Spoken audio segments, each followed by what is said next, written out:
Mesdames, Messieurs, bonsoir et bienvenue sur Economia. Dans le cortex populaire, nos produits emblématiques à l'exportation sont trois. Il y a le pétrole, il y a le gaz, malmené, il est vrai, par les cours mondiaux, mais nous avons aussi, plus symboliquement, la date, un fruit d'excellence dont le prophète Mohammed, que le salut soit sur lui, appréciait lui-même et recommandait autour de lui. Seulement, ce fruit qui fait honneur par sa qualité algérienne notamment est l'objet d'un marché opaque et pas aussi transparent que peut être la Deglettenor elle-même. Nous aurions exporté il y a 2 années pour près de 40 millions de dollars de dattes sur des marchés qui s'élargissent jusqu'à l'extrême Asie. Mais nous aurions voulu exporter bien plus, à condition toutefois que des obstacles se lèvent. Parce que j'aime la date et parce que je suis convaincu que vous aussi aimez les dates, j'ai décidé d'en parler aujourd'hui avec nos invités et j'espère qu'au terme de ce débat, nous en saurons bien plus. Je vous invite donc à un voyage au centre de la date. Je vous présente nos 3 invités. Youssef Remri, vous êtes président de l'Association des conditionneurs et exportateurs de dattes. Vous êtes également le PDG de Sudaco, une entreprise publique qui conditionne et exporte. Ali Baye Nasri, vous êtes, bientôt je vais vous céder ma place, puisque vous êtes un habitué de l'émission, président de l'Annexal, il est vrai, consultant économique, vous en connaissez un bout sur la date. Najib Haddoud, vous êtes le directeur des établissements Haddoud Salim, vous êtes producteur, conditionnaire et exportateur, et j'ai envie de dire, vous avez baigné toute votre vie dès la naissance dans la date, et vous êtes aujourd'hui, je crois, l'un des principaux, sinon le premier exportateur de dates. Écoutez, messieurs, on va commencer ce débat par essayer d'en brosser un tableau. Je voudrais qu'au sortir de ce débat, réellement, nous sachions qu'est-ce qui se passe. Tout le monde aime la date. Elle est un peu chère sur le marché. Je l'ai vu hier à 750 dinars jusqu'à 1200 le kilo selon la variété. Donc on va parler de ce marché de la date tant sur le marché national que le marché extérieur, dans sa dimension officielle, dans sa dimension officieuse. Et d'abord, parlons de production, monsieur Remri. Aujourd'hui, combien de dattes sont produites en Algérie? Quelles sont les variétés de ces dattes? Et pourquoi la date algérienne est-elle si spécifique? Merci mon ami, bonsoir à tout le monde. Voilà, donc nous sommes un pays qui avoisine les 19 millions de palmiers de dattes. Donc nous avons une richesse énorme en dattes, 19 millions de palmiers. Pour une production nationale estimée en 2014, fin 2014, à plus de 934 000 tonnes. Bon, les chiffres 2015 ne sont pas encore arrêtés. Ce sont des chiffres qui émanent de qui? Qui émanent du ministère de l'Agriculture. Voilà. Donc, et bien sûr,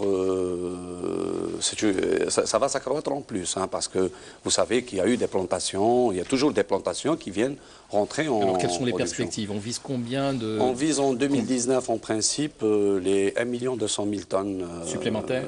Non, ou pas total. Total. Donc on va vers 200, 300 000... 200 à 300 000 tonnes de plus. De plus, sur un variétal de presque 1000 variétés de dattes, oui.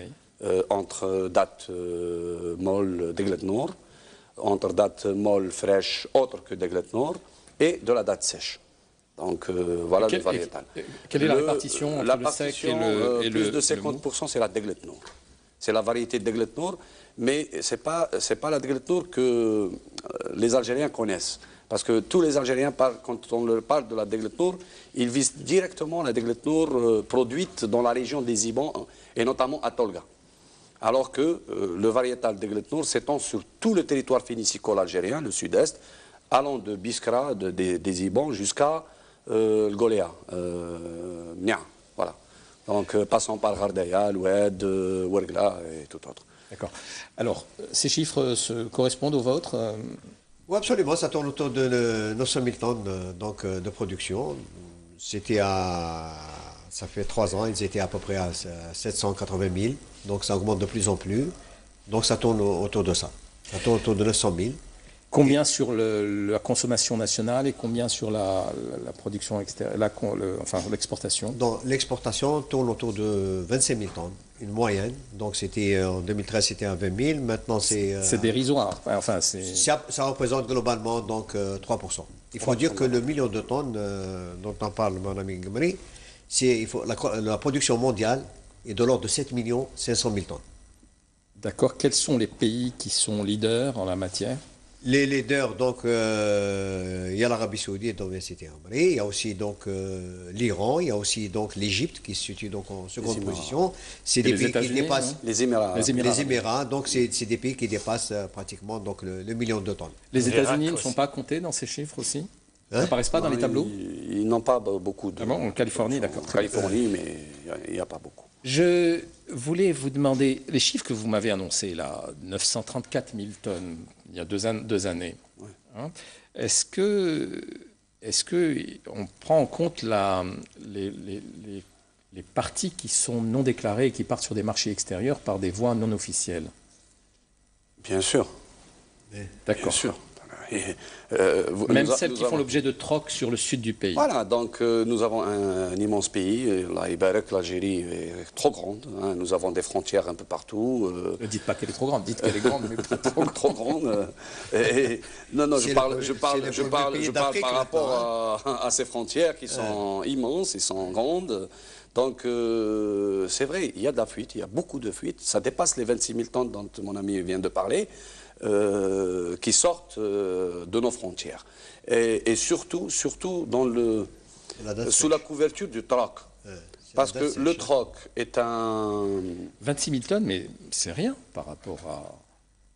Ah oui, ce qui est exporté, officielle, ce qui ramène de l'argent, les 40 millions dont vous parlez, Oui. C'est les c'est 26 ça 000 exactement. C'est à peu près même pas 3% de la production nationale. Hein. Voilà. D'accord. Alors, pourquoi, Monsieur Haddoud, vous qui produisez de la belle date, qu'est-ce qu'elle a de spécifique, cette date et, hein, pourquoi elle est si différente? Et d'abord, est-ce que c'est vraiment la meilleure au monde? Les gens le disent et nous avons la faiblesse d'y croire. Effectivement, c'est une date qui a des qualités. Elle est moelleuse, elle est charnue, elle a un arôme un peu particulier. Et donc, à ce titre, donc, elle est appréciée un peu partout. Et malheureusement, nous, en tant qu'exportateurs, il faut savoir que ce n'est pas celle qui est exportée le plus. Parce qu'elle est trop chère. Nous sommes confrontés à un problème de concurrence. Compétitivité. Et donc, c'est une date qui surtout consommée soit ici localement, parce que les Algériens sont des connaisseurs. Est-ce qu'au moins sur le marché local, alors quelle est aussi la propension de la Deglet Nour? Est-ce qu'elle est, c'est la leader ou pas sur le marché? Elle est absolument. Donc les Algériens font bon choix. Absolument. Et connaissent. Et puis la paye cher aussi. Quitte à la payer cher. Et ils savent même, quand ils viennent acheter, ils vous demandent est-ce que c'est la date de Tolga. Donc ils connaissent même les terroirs. Et donc c'est de bons connaisseurs. Et cette date, quand elle est exportée à très faible quantité dans certains pays, c'est les marchés ethniques. Donc ce sont nos compatriotes, La communauté. qui sont Les musulmans aussi. voilà. C'est ceux-là qui donc ils l'apprécient à sa juste valeur et ils mettent le prix aussi parce que c'est une date qui demande un entretien très pointu. De la part des conditionneurs. De la part des producteurs d'abord. Oui. C'est une date justement spécifique et très sensible à tous les aléas climatiques qui influent négativement. Aujourd'hui, quels sont les problèmes que rencontrent les producteurs aujourd'hui? Comment vous les recensez? Le problème numéro un, c'est la main-d'œuvre. Il y a un manque flagrant de main-d'œuvre. Aujourd'hui, quand vous vous baladez dans les palmeraies, notamment dans la région où je suis, donc à Tolga, vous voyez plein de jardins où il y a à vendre, parce que les propriétaires ne trouvent plus de main-d'œuvre. Et là se pose donc le problème de la mécanisation.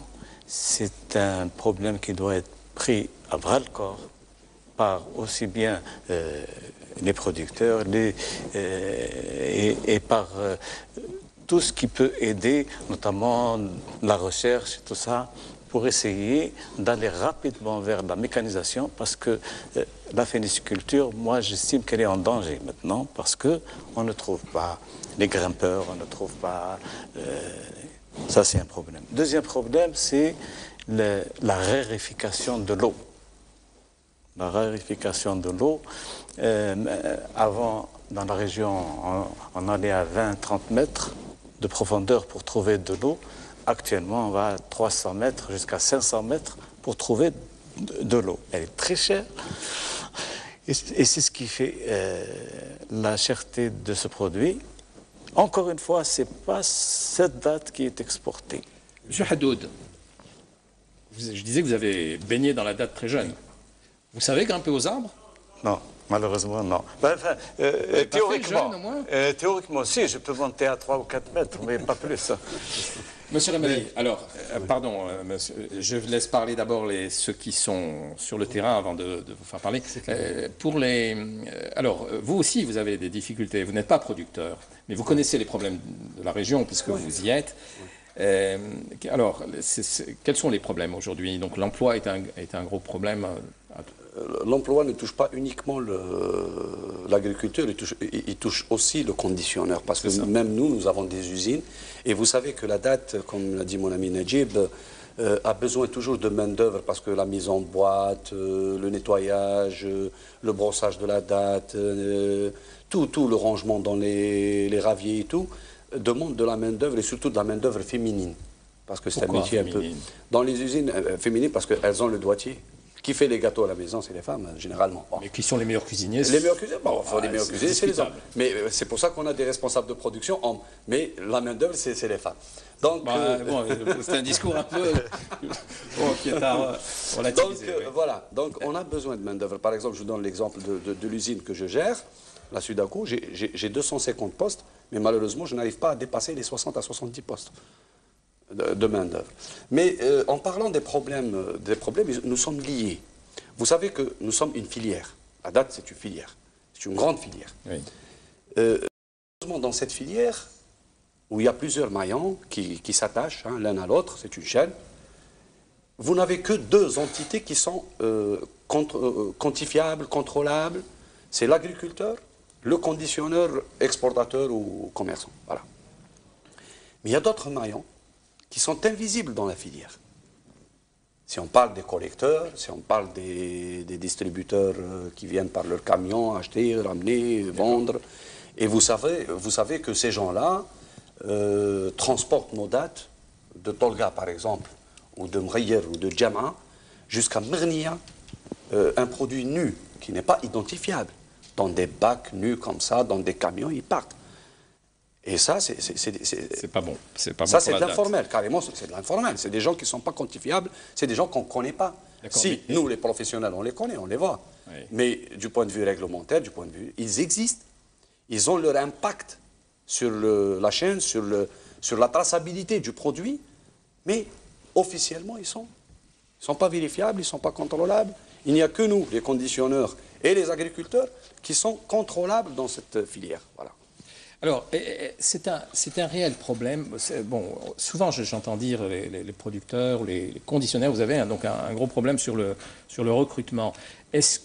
Alors, comment peut-on y pallier? Parce qu'on a parlé de mécanisation. Est-ce que c'est possible d'aller faire des investissements comme ça? Quelle est la solution pour régler le problème? Parce qu'il faut avancer. Là, on est obligé. Il disait que les palmeraies commençaient à fermer leurs... Oui, moi j'ajoute quelque chose à mon ami, c'est qu'il y a des gens qui abandonnent la récolte, carrément, parce qu'ils ne trouvent pas de grimpeurs et c'est trop cher. Surtout pour des variétés autres que... D'accord, mais vous y avez réfléchi à ça. Qu'est-ce qu'on peut faire? Mon ami vient de parler de la... Comment font les autres Comment pays? font ailleurs Les États-Unis? La mécanisation. C'est la mécanisation. C'est l'automatisation des... Et les banques vous prêtent de l'argent, puisqu'elles financent. Oui. Alors, c'est financé. Nous avons par exemple le crédit Tahaddi, mais attention, c'est des investissements lourds. On va parler tout à l'heure de la certification des autres. C'est des investissements lourds qui devraient être financés avec des longues périodes, pas des petites périodes comme les crédits actuellement. C'est des crédits qui ne dépassent pas les 3 ans ou 5 ans. Oui, monsieur Nasri. On peut créer dans ce cas-là, c'est là justement où il y a nécessité de créer des sociétés de services. Voilà. Au lieu que ça soit un seul agriculteur qui fait ça, qui est une société de service, de soutien, et qui fait toute la région, qui fait des, c'est pas 10, 15 palmeries, il faut aller vers ça. Moi, je pense que c'est important, voilà, qu'on aille vers ça. Et justement, le problème de main-d'œuvre a fait que certains, pratiquement, si je peux dire, entre guillemets, délocalisent. Il y a beaucoup de gens qui sont conditionneurs à Alger, qui sont conditionneurs à Oran, qui sont conditionneurs à ces types. On en connaît, les principaux, donc on les connaît. Ça, c'est un problème. Mais le problème le plus sérieux, à mon avis, concernant Tolga, c'est justement ce stress hydrique. Il y a un stress hydrique. Je pense que les hydrauliciens, enfin les gens en charge de l'hydraulique, étudient cet aspect-là pour qu'il y ait, c'est pas moi, un transfert d'eau, un truc comme ça, mais en tout cas, qu'on se penche sur cet aspect-là. Parce Vous avez une solution pour l'eau? Oui, pour l'eau, moi je pense qu'il est temps de légiférer et que tout agriculteur doit obligatoirement passer par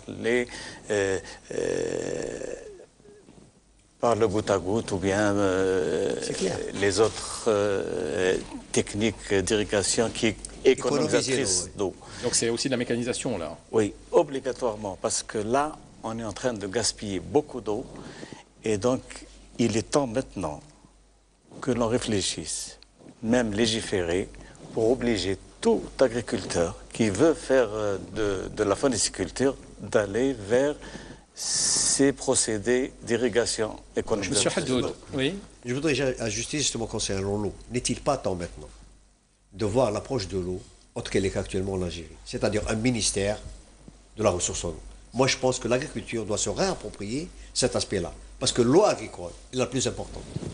Donc, une approche de l'eau agricole gérée par l'agriculture, et justement dans le sens maintenant, directement dans le sens de l'économie, donc de l'eau, moi je pense que c'est un impératif, on ne peut pas y échapper. Il y a un grand pays producteur de dattes qui, lui, encourage, en matière de soutien, encourage les agriculteurs qui font de l'irrigation goutte à goutte. Il les encourage, il achète plus cher leurs récoltes que les gens qui ne respectent pas l'itinéraire technique. Ça c'est autre chose. Mais moi, ce que je dis, c'est qu'il faut une gestion de l'eau agricole. Ouais. Cette gestion de l'eau agricole ne peut être gérée que par le ministère concerné et non pas par les autres. Laissons peut-être l'eau, disons, destinée à la consommation humaine, peut-être ailleurs. Mais ma vision, c'est que l'eau agricole doit être gérée par le ministère de l'Agriculture et surtout aller dans le sens, justement, de ce qu'avait dit Nadir. C'est donc l'économie de l'eau, le goutte à goutte, le souterrain, parce que ça évite, nous sommes dans des régions qui sont chaudes, donc le souterrain économise, parce qu'il n'y a pas d'évaporation. Très bien, Monsieur Nasri. Donc, je voudrais revenir vers vous, Monsieur Haddoud, Najib Haddoud. Alors, quels sont encore les problèmes qui grèvent la production et qui vous embêtent? L'autre problème important qui se pose depuis quelques années, c'est le réchauffement climatique. Ce réchauffement climatique donne... avant, on avait une mauvaise année sur 10. Maintenant, pratiquement, on a une mauvaise année sur 3 ou sur 4. Le réchauffement climatique doit être aussi pris en charge. J'en ai discuté avec les centres de recherche. Ils doivent aider les agriculteurs à adapter leurs techniques culturelles en fonction de ce réchauffement climatique. Si on continue à cultiver nos palmiers comme nos ancêtres, devant ce changement climatique, on ne va pas aller très loin. Quelles sont les conséquences sur la Les conséquences, on a des déperditions. Au lieu d'avoir, comme avant, peut-être 10% d'écart, on va avoir 30 ou 40% qui sont dus à au dessèchement de la datte, conséquence de cette chaleur. Je voudrais m'intéresser à votre entreprise. On dit que vous êtes le leader sur le marché. Alors, vous faites de la production, ça représente combien de palmiers? Vous achetez combien hors votre production? Nous avons à peu près, dans la famille, 20 000 palmiers à peu près. Pour quel tonnage? 130. 130 tonnes, d'accord. Vous achetez à l'extérieur de vos palmiers, de votre arborée. 80%. Même plus, parce que nous produisons surtout la première variété qui est à exportatrice. La première variété, celle dont on a parlé tout à l'heure, c'est-à-dire la date branchée premier choix, parce qu'on est dans une région productrice de ce produit-là. Premier choix, mais qui reste en deçà de la fameuse de Glettenor. Non, moi je parle de cette variété. Mais ce n'est pas celle-là qu'on exporte le plus. Celle qu'on exporte le plus, ce sont des dates qu'on ramène de la vallée de Ouadrir, Tougourt, Ghardaya. Donc vous, à la commercialisation, c'est à peu près 1000 tonnes, c'est ça? Non, nous exportons l'année dernière... Non, pas l'exportation, commercialisation générale, sur le marché algérien et sur le marché extérieur. Sur le marché algérien, nous n'exportons pas beaucoup. Vous ne vendez pas. 95% de notre production va directement à l'extérieur. Oui. D'accord. Et donc, ce serait un tonnage de combien à ce moment-là pour l'extérieur? Pour l'extérieur, la campagne qui vient de s'écouler 2014-2015, on a exporté près de 4300 tonnes. D'accord. Toutes variétés confondues. Mais alors, on est... Ah d'accord, très bien. Et donc, vous êtes aujourd'hui... Mais alors, ça représente plus de 80% de votre... Oui, absolument. Oui. D'accord. C'est infime ce que vous produisez vous-même. D'accord. Oui. Qu'est-ce que je voulais vous dire? Est-ce que votre entreprise se porte bien financièrement? Dieu merci, oui, ça se porte bien parce qu'il y a... Nous gérons le mieux possible parce que depuis un certain temps, nous sommes engagés dans un processus de mise à niveau et nous avons eu des diagnostics que nous suivons de près. Nos points forts, on les maintient, nos points faibles, on les améliore. Vous conditionnez dans le sud ou vous conditionnez au nord? On les conditionne à Tolga et dans le sud aussi pour les variétés autres que la Glettenor. Monsieur Emre, souvent les entreprises publiques ne se portent pas bien. Mais la vôtre, comment se porte-t-elle? Franchement, c'est que la Sudaco, elle a un problème, bien sûr, comme toutes les entreprises publiques actuellement. C'est que nous travaillons presque à 20% de nos capacités théoriques, parce que nous sommes une entreprise qui a une capacité théorique de 5000 tonnes. Ça, c'est un héritage de l'ex-OFLA, l'ex-Office national de la data. Nous avons la plus grande unité de conditionnement actuellement. Oui. Mais malheureusement, on travaille au-dessous de nos capacités. Nous sommes en train de faire nous tournons autour de 1000 tonnes par campagne. Mais vous êtes rentable ou pas?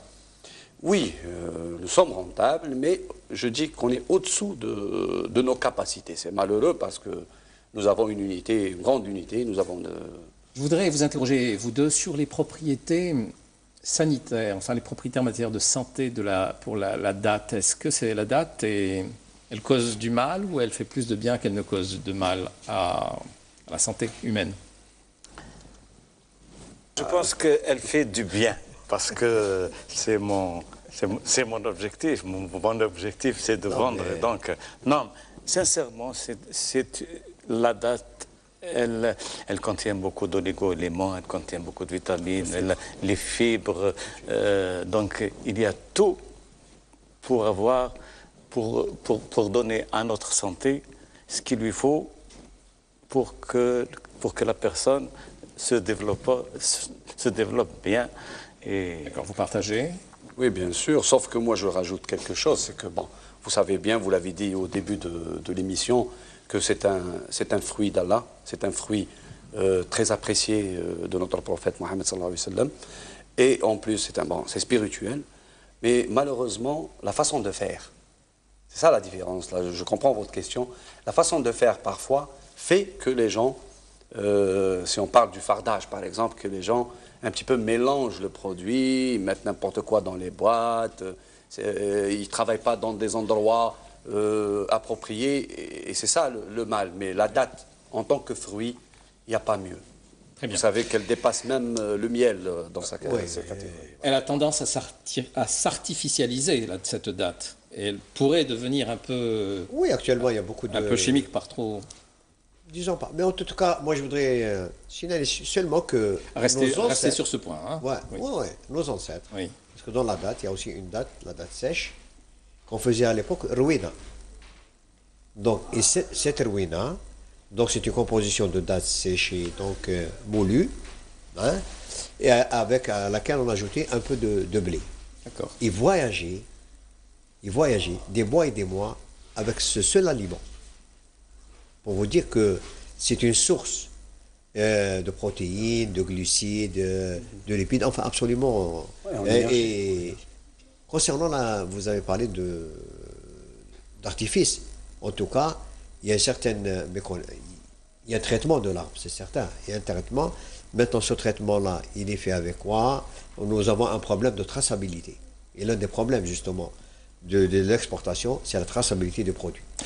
Très bien, on va y revenir sur la traçabilité, mais avant cela, je voudrais partir sur Paris pour rejoindre Faisal Khbizet, qui est fondateur et gérant de Biodat. Alors lui, donc c'est quelqu'un qui n'est pas du Sud, mais qui s'est lancé donc avec succès dans le conditionnement et l'exportation de dattes apparemment. Il va nous en parler, mais lui avec une dimension particulière. Il s'intéresse au bio parce qu'il est convaincu que c'est le marché d'avenir. Faisal Khbizet, bonsoir.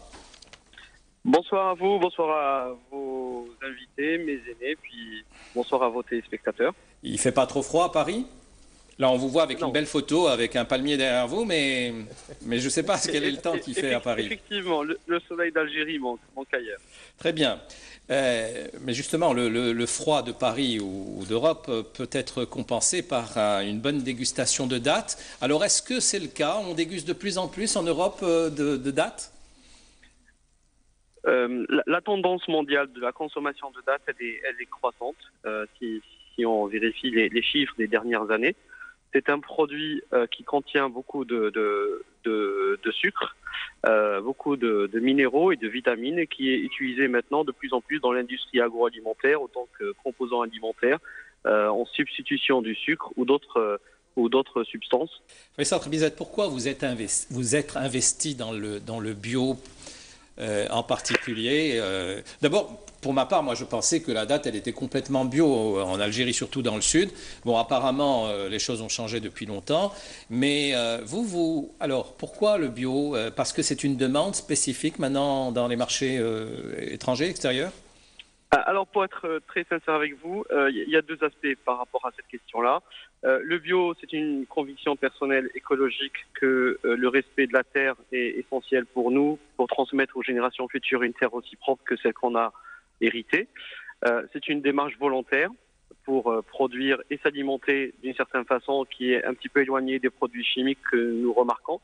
C'est une démarche sanitaire parce que nous voyons une prolifération de toutes les maladies du siècle qui sont dues justement à un mode de vie trop stressant et trop consommateur de produits de synthèse et chimiques.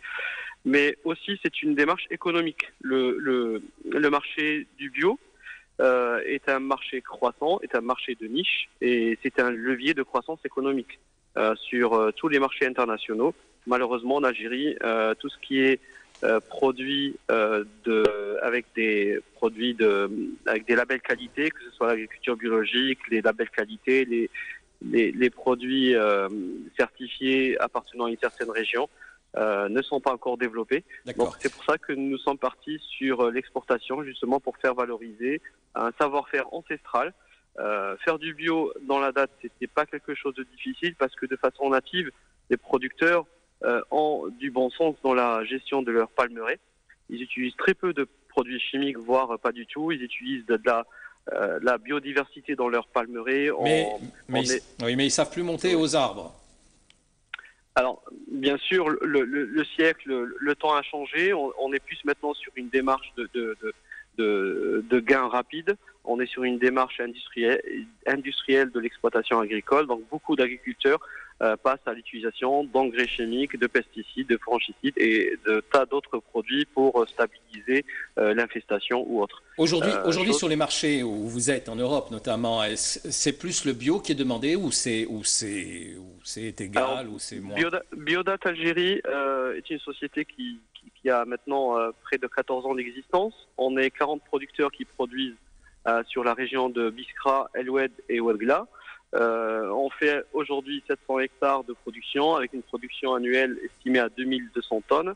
On exporte à peu près 60% de cette marchandise, essentiellement vers les marchés lointains qui sont les États-Unis, le Canada, l'Australie, la Nouvelle-Zélande et aussi une partie en Europe. C'est une date qui coûte bien plus cher.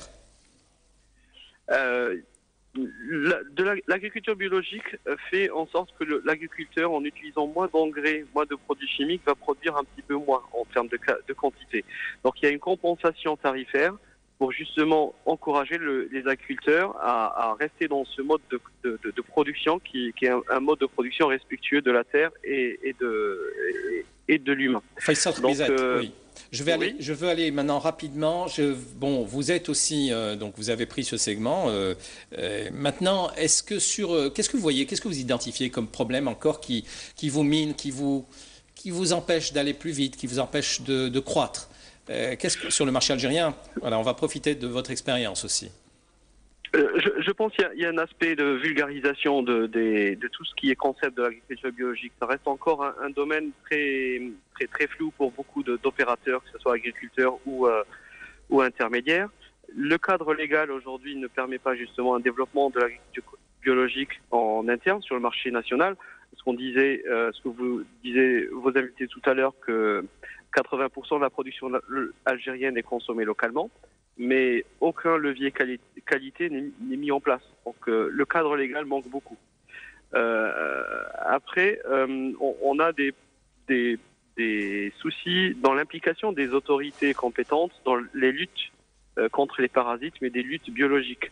Tout ce qu'on utilise aujourd'hui, c'est des produits chimiques. Or, le monde a changé. Il y a de nouvelles techniques de lutte contre les parasites, contre les vers de dattes, pour avoir des dattes de meilleure qualité avec moins de rejets que nous, on n'exploite pas du tout. Notamment l'utilisation de filets anti-moustiquaires, de la lutte biologique intégrée, en utilisant des insectes qui combattent les vers de dattes, par exemple. Sur le marché international, on manque d'un marketing de masse. Aujourd'hui, les opérateurs exportateurs sont des petites entreprises avec des petits moyens et qui ne peuvent pas aujourd'hui faire face à des grandes multinationales qui font du marketing de masse.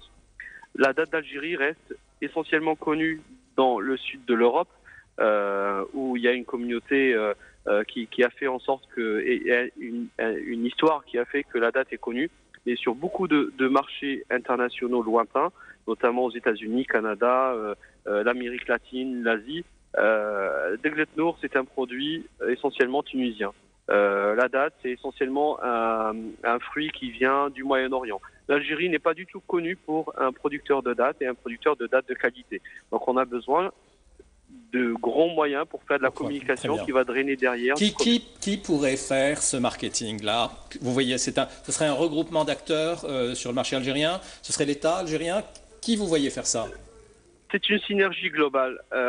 Les groupements de producteurs, effectivement, les opérateurs exportateurs. Parce que souvent, les agriculteurs, ils ont une tâche difficile de faire de la production, c'est déjà beaucoup. On ne va pas leur demander d'aller faire du commerce international. Il y a des gens qui sont spécialisés dans ça, qui ont acquis des compétences nécessaires pour faire du commerce international. C'est à eux que revient cette tâche. Mais la composition aujourd'hui des sociétés algériennes, c'est des petites sociétés. On est des petites et moyennes entreprises, on n'a pas les grands moyens. Donc l'État doit participer dans une forme de consortium, de fonds d'aide, ou de faire de la promotion à travers les ministères du commerce, comme le font les pays voisins, pour justement faire du marketing de masse. Faisal Bizet, il y a beaucoup à dire. Nous aurions voulu vous avoir sur le plateau. Malheureusement, vous êtes à l'étranger. Donc, je vous souhaite un bon séjour et aidez-nous du mieux que vous pouvez à représenter le pays à travers la date. Oui. Je suis à l'étranger pour un salon spécialisé en agriculture biologique qui se trouve à Nuremberg, en Allemagne. Oui. Donc, j'invite les personnes concernées ou les Algériens qui sont en Allemagne nous rendre visite sur nos stands. Ça se passe à Nuremberg. Vous ne perdez pas le nord. J'espère que vous avez suffisamment de dates avec vous. À bientôt, Monsieur Bizet. Merci à vous. Au revoir. Oui, Ali Baye Nasri, vous voulez réagir? Très bien. Là, il a mis un peu le doigt où ça fait mal, parce qu'on revient à certaines stratégies, donc l'image de marque de la date algérienne et tout. Si on prend l'exemple du meilleur élève, qui est la Tunisie, parce que c'est le premier exportateur en valeur. Donc c'est... à titre de comparaison, nous sommes à 39,40 et ils sont à peu près à 240 millions de dollars, avec 105 000 tonnes exportées. L'État tunisien a initié. C'est de la date tunisienne ou c'est de la date algérienne? Ils produisent en tout cas 200 000 tonnes. Si on fait le rapport entre ce que nous produisons et le nombre d'habitants, s'il y a un complément, il doit être infime. Moi, ce que je dis, Mais en tout état de cause, je parle de la partie donc, commerciale et notamment export. C'est le premier. Ils ne sont pas venus comme ça, ils ne sont pas devenus premiers comme ça. C'est que derrière, il y a une stratégie d'accès sur le marché extérieur. Et l'État tunisien donc, travaille sur 2 axes. Le premier axe, c'est la diversification donc, des pays donc, importateurs. Il a mené donc une offensive avec identification de certains marchés, les parties donc, sur les pays donc, de l'Asie, sur l'Amérique latine, sur l'Amérique du Nord et vers les pays donc, musulmans de l'ex-Union soviétique. Ça, c'est une chose. La deuxième, c'est justement cette politique de niche. Et là, l'État tunisien a mis donc, en place une stratégie donc, de culture d'une date bio. Et actuellement, sur les 105 000 tonnes exportées, pratiquement entre 15 et 20 000 tonnes, c'est du bio. Donc c'est de la valeur ajoutée qu'on donne aux produits. Il y a aussi une question, donc, si on parle de l'export, et mon ami, donc, Khbizet, donc c'est où il va, parce qu'il est très dynamique et, au niveau international, il a vu que c'était un produit de niche. Il a attaqué cette niche-là, où il n'y a pas d'abord une concurrence féroce. Parce que la concurrence, elle est vers le bas, elle n'est pas vers le haut. Donc, il y a moins d'acteurs, il y a moins d'encombrements, et ça valorise mieux. Donc, nous avons tous les atouts ici. Vous avez dit que nous avons une date bio. Ça reste à certifier, même s'il est bio. Et donc, je repose, au niveau international, au niveau de l'export, on a besoin de 2 choses. 1, qu'il y ait cette traçabilité. 2, qu'il y ait ce qu'on appelle la sécurité de l'achat alimentaire. Malheureusement, en Algérie, le minimum du minimum pour accéder vers les marchés, pour accéder vers les donneurs d'ordre, pour accéder donc aux grands importateurs, le minimum, c'est cette condition-là, ACCP. Monsieur Armei, bon, sur ces conditions de sécurité, d'aspect sanitaire, est-ce que souvent il nous arrive d'acheter des dates pour les offrir et quelquefois ça nous met mal à l'aise parce qu'on y trouve des verres à l'intérieur?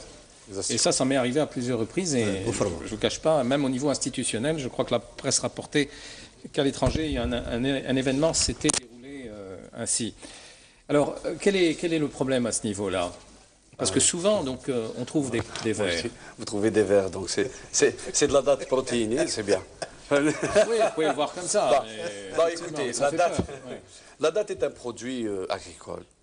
Notamment, il est touché par de l'infestation, mais l'infestation propre, ce qu'on appelle chez nous le myloïs.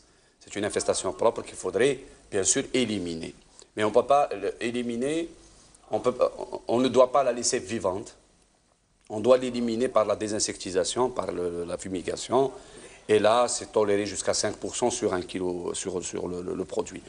Mais malheureusement, c'est vrai que mon ami tout à l'heure, Najib Haddoud, a parlé de... Et par les filets, les fameux filets. Oui, il a parlé des changements climatiques. C'est ce qui fait aussi que les cycles ont changé de l'éclosion de l'œuf, de l'attaque de l'insecte et ainsi de suite.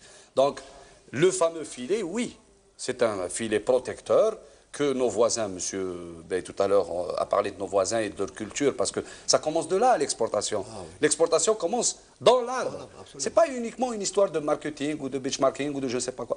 C'est d'abord comment protéger ce patrimoine. Allah Ibarak, je suis en train de parler de plus de 900 000 tonnes. On va arriver à 1 million, Inch'Allah. Donc, il faut le protéger, il y a des mécanismes maintenant. Vous parliez tout à l'heure de la mécanisation. Vous savez quand est-ce que la mécanisation a commencé aux États-Unis? La montée de l'arbre avec des nacelles? En 1961. Nous sommes en 2016. Le filet, nos voisins, on en a parlé, nous, depuis 2004, 2003, on parle de ce filet. Et il y a des gens qui nous en parlent depuis bien avant. Vous savez combien de temps ça fait? Ils ont 1961. Oui. Ça fait plus de 60 ans. Oui. D'accord. Bon, je pense qu'on aurait pu nous y mettre depuis. Voilà. Ouais. Donc, et vous parlez de l'infestation et du filet. Nos voisins, ils sont passés d'une infestation totale sur leur production de 25% sur la production totale. Ils sont descendus avec le filet à 2%. Vous voyez un petit peu? Ils sont en train maintenant, comme les autres, de garantir un produit sans verre. Mais qu'est-ce qu'on attend? Pourquoi il n'y a pas ces filets? Ça coûte si cher que ça? Ça coûte pas cher. Un filet peut revenir à l'agriculteur à 85 dinars. 85 dinars sur un régime de 10 kilos, c'est rien du tout. Oui. Ce qui est très important, il faut qu'on inscrive. Moi, je dis une chose. La réussite de l'exportation de la date va conditionner tout le reste. Là où nous avons de la quantité, là où nous avons de la qualité, si on ne réussit pas, on ne peut pas réussir dans les autres produits agricoles. Et je reviens toujours à l'exemple tunisien. La Tunisie, ce que disait Youssef, c'est qu'elle a construit la chaîne. Voilà. Ils ont été d'abord en avant. Ils ont été voir les agriculteurs qui étaient dans la date et qui leur ont dit, vous voulez exporter, l'État vous garantit l'achat, vous garantit le prix, mais à vous de... Le respect de donc le l'itinéraire, le protocole technique. Le respect de la chaîne aussi de la filière. D'accord, alors vous les identifiez maintenant. Alors qu'est-ce qu'il faut faire là pour que ça marche? C'est qui doit mettre en place les choses? Moi je dis tout le monde. C'est un réveil culturel ou c'est... On revient... C'est une initiative du gouvernement. On revient justement, si on veut vraiment parler de l'export c'est bien, mais il faut aller vers une stratégie sectorielle pour les produits. Est-ce qu'il n'est pas normal que nous produisons 4 fois plus que les Tunisiens? Ils exportent pratiquement, vous voyez l'écart, 5 fois plus que nous. Ça, c'est un problème de fond. Comment organiser la filière? Il y a quelque chose qui appartient. Je reprends donc la chaîne. La chaîne, c'était justement l'agriculteur, le collecteur-livreur et le conditionneur-exportateur. Tout devait être en ordre. Et c'est ça qui a payé, c'est ça qui a réussi. Alors, oui, pardon. Pardonnez. Là, je ne dis pas que l'État doit financer, parce qu'il le fait assez, je pense. Mais l'État doit être accompagnateur. L'État, c'est lui l'aiguillon. L'État, c'est à lui, donc il a en charge l'organisation de la filière, l'organisation dans le bon sens du terme, et de ramener tout le monde autour de la table. Je pense que le ministère de l'Agriculture a cette volonté, il a du moins cette capacité de mobilisation et d'organisation. Justement, vous êtes président de l'association des conditionneurs. Vous êtes en relation régulière avec le ministère de l'Agriculture? Oui, nous sommes en relation. Vous savez que nous sommes une association qui fait partie du comité interprofessionnel de la filière date, qui fait partie de l'ONILEV et du ministère de l'Agriculture. Et nous, en tant qu'association, nous avons commencé depuis 2006 on a fait un grand chemin avec le ministère de l'Agriculture. On a commencé par le couloir vert, nous avons bataillé ensemble pour l'organisation de la filière, nous avons fait beaucoup de travail ensemble, technique, l'itinéraire technique de la financier, du palmier, le volet financier le ministère de l'Agriculture nous a aidés. Le ministère du Commerce aussi, il y a le fonds spécial de la promotion des exportations, nous avons travaillé au-dessus aussi avec le ministère depuis 2007 et nous avons eu depuis 2001 surtout. Alors vous êtes conditionneur et exportateur. Oui. Question pratique. Oui. Vous achetez le kilo de date au producteur à quel prix? Quelle variété? Quelle catégorie? Degletenor. Allez, oui, on parle de celle-là. Oui, voilà. Allez, Degletenor. Non, tout ça c'est de la Degletenor. Hein. Oui, mais bon, la catégorie 1, la branchée. La meilleure. La branchée, la meilleure, on l'achète pour un prix moyen de 240 dinars. Alors là... Alors le gap, vous voyez le gap entre 600 sur le marché local, ici à Alger. Voilà. Et elle est revendue à 1200 dinars, celle-là. Non, 700. Parce que la chaîne des valeurs n'est pas respectée. Tout simplement. Il y a des gens qui font n'importe quoi. Il y a un captage de rente, là. Il y a des gens qui stockent, des faux stockeurs, des stockeurs, des... Il y a un problème de la chaîne de commercialisation. Oui, la chaîne de commercialisation n'est pas respectée. Alors, 250 dinars à l'achat chez le producteur, 750 à 1200 dinars chez mon marchand. Dans quelle forme aussi? Dans quelle forme, je ne sais pas. Et à l'exportation, vous la vendez à combien, arrivé en Europe? La catégorie 1, la branchée, c'est dans une moyenne de 3,50 €. Ce qui fait... On l'offre à 3,50 €. Ce qui fait actuellement, au coût de l'euro, ça fait à peu près 430, 450 dinars. 450 dinars. Mais on parle de la catégorie 1 branchée, j'insiste. La première. Voilà. C'est la top. Mais c'est la moins exportée. D'accord, donc la plus exportée, c'est la date conditionnée. Très bien, Monsieur Hadoud, on va s'intéresser à vous. On va pas vous laisser partir comme ça. Vous l'achetez à quel prix et vous la revendez à quel prix? Est-ce que c'est un peu le prix. Et la date, comme vous disiez, Youssef, celle qui est exportée, c'est surtout celle de deuxième, troisième catégorie, tout ça. C'est une date en vrac qu'on traite pour lui donner une valeur ajoutée et qui se vend, c'est ça. Voilà. Le problème qu'on a quand même sur cette date, le problème qu'on a, c'est la conduite des récoltes au niveau de la production. Quand on dit 800 000, 900 000 tonnes, moi je serais bien curieux de savoir qu'est-ce qu'on récupère à la fin. Parce que quand vous récoltez, une date, elle est à 4-5% d'infestation le jour de la récolte. Comme la conduite se fait très mal, en 15 jours, elle remonte entre 20 et 30%. Vous ne pouvez pas exporter une date qui a atteint autant le taux d'infestation. Même si vous faites après un triage, vous allez le faire baisser de 4 points, 5 points, mais pas plus. Dites-moi, où sont les spéculateurs? Entre les 250 dinars et les 750 à 1200 dinars que je retrouve sur le marché, qui augmente les prix? C'est vous, par exemple, vous travaillez en direct avec les producteurs? Non, producteurs et même les collecteurs. Les collecteurs, oui. D'accord. Donc c'est peut-être au niveau aussi des collecteurs. Oui, absolument. Et au niveau de vous aussi, peut-être. Non. Bien. Non, je disais que vous aussi, vos marges sont peut-être intéressantes pour qu'on arrive à ce type de prix. Nous ne vendons pas en Algérie. Mais il y a une quantité. C'est d'accord. Alors c'est des institutions. C'est des institutions gouvernementales. Entre l'export et le marché national, il y a tout un monde. Il y a tout un monde. À l'export, nous avons un respect de la marge et de la concurrence. Premièrement, la concurrence internationale. Deuxièmement, le pouvoir d'achat des pays. Quand on parle des pays asiatiques, par exemple, tels que l'Indonésie, Malaisie, ils ont un pouvoir d'achat à respecter. Si on parle des Européens, eux aussi, ils ont je dirais un pouvoir d'achat à respecter. Il n'y a que la date qui coûte plus cher que la banane, que la pomme, que n'importe quel produit dans le monde. Donc, on doit respecter ce pouvoir d'achat, on doit respecter ces économies. Il y a des économies qui ont une croissance, ou je dirais une inflation de 1%, 2% par an. On ne peut pas leur imposer des augmentations comme ça, phénoménales. D'accord. Alors, je voudrais qu'on parle oui, juste un instant de l'évasion de ces dates qui partent sur des marchés extérieurs par des filières.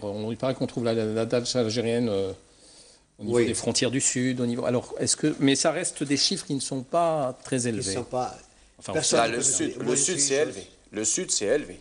Mais sous la coupole du troc. Voilà. Et contrairement à ce qu'on pense, le gros de l'évasion ne va pas vers la Tunisie, mais irait plutôt vers le Sud ou le Maroc. Voilà. Le Sud.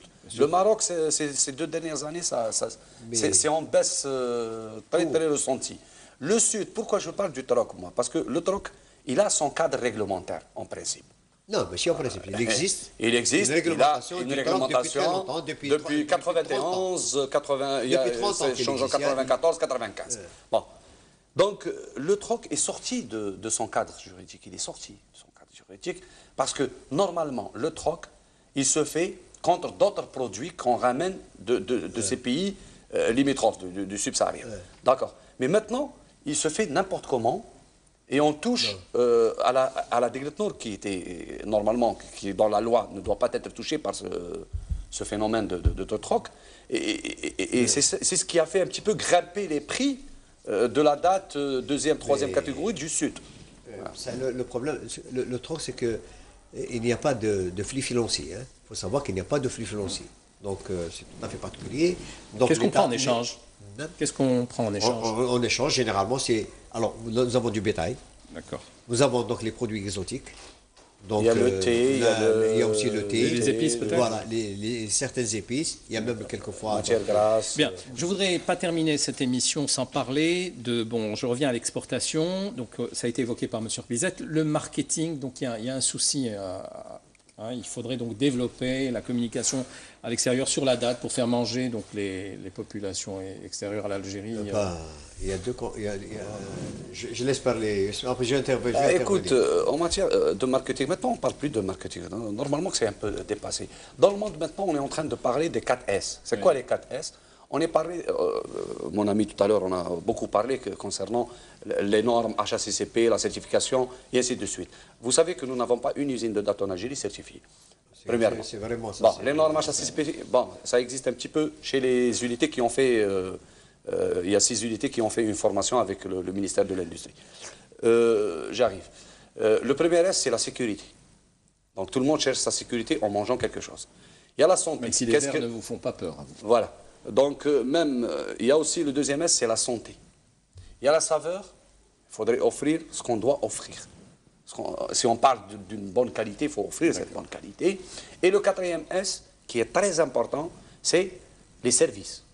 Est-ce que nous sommes capables, en matière de logistique, je pense directement à la question de la logistique, d'aller au bout du monde? L'avion, ça coûte trop cher.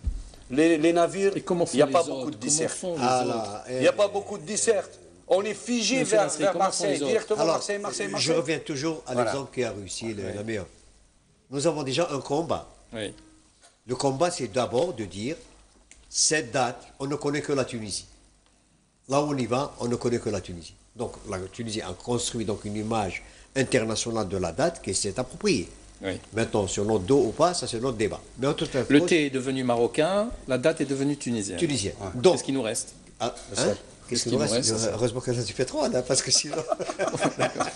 Mais en tout état de cause, nous devons dire qu'il y a une date qui est d'excellente qualité, c'est une date algérienne. Là, c'est l'effort de tout le monde. Et notamment, une image de la date algérienne qui doit être construite par le pays, et notamment par le ministère concerné. Très bien. Alors, ça, vous avez eu la gentillesse tous les deux de m'apporter des dates. Ce paquet-là, il est destiné à l'export, monsieur Remeli, ou pas? À l'export, au marché local, pourquoi pas. Vous trouvez que l'effort est suffisant en termes de qualité? Est-ce que... Regardez, monsieur Établissement Haddoud font un effort un peu plus sérieux. Je ne voudrais pas vous mettre en packaging, à moins que vous ayez d'autres paquets. Nous avons mais je trouve que c'est insuffisant. Hein. Voilà, non, si moi je ne vous ai pas ramené tous les paquets de la Sudaco. Je vous ai ramené le produit, pour parler du produit. Voilà. Et nous avons un packaging respectable. Il faut savoir que le meilleur emballage est importé. Hein. Et le meilleur emballage est importé. Et c'est là que les coûts, par contre, autant vous vous y retrouvez avec la dévaluation du dinar, mais autant vous perdez il y a même une subvention de l'État. Hein. Très bien. Eh bien, écoutez, alors, juste un dernier mot, rapidement. Oui. Très rapidement. Moi, ce que je voudrais dire, c'est qu'on doit, le côté marketing, on doit aller vers deux directions. Oui. D'abord, construire l'image de la date algérienne, parce qu'elle ne doit pas se vendre comme celle de nos concurrents, parce qu'elle est meilleure. Donc, il faut pousser les consommateurs à aller vers les salons, on doit aller vers les salons professionnels, parce que là, on a la clientèle. Mais les importateurs ne ramènent que ce dont ils ont l'habitude de ramener. Mais nous, ce qu'on veut faire, c'est construire une image. Il faut aller vers les sociétés les foires de consommation et montrer l'image de la date algérienne et expliquer pourquoi elle doit être un peu plus chère que... C'est la fin de ce voyage, malheureusement. Il y a beaucoup de choses à dire de ce voyage au centre de la date. Je voudrais vous remercier tous les trois, hein, vous producteurs, vous les conditionneurs exportateurs, et vous représentant les exportateurs. Vous connaissez maintenant tous les domaines. Je voudrais donc remercier nos téléspectateurs de nous avoir suivis. Je voudrais aussi saluer tous ceux qui ont rejoint notre page Facebook. J'ai été vraiment agréablement surpris de l'intérêt et du nombre qui nous ont rejoints. Et je voudrais vous dire qu'on se retrouve samedi prochain. Prenez date.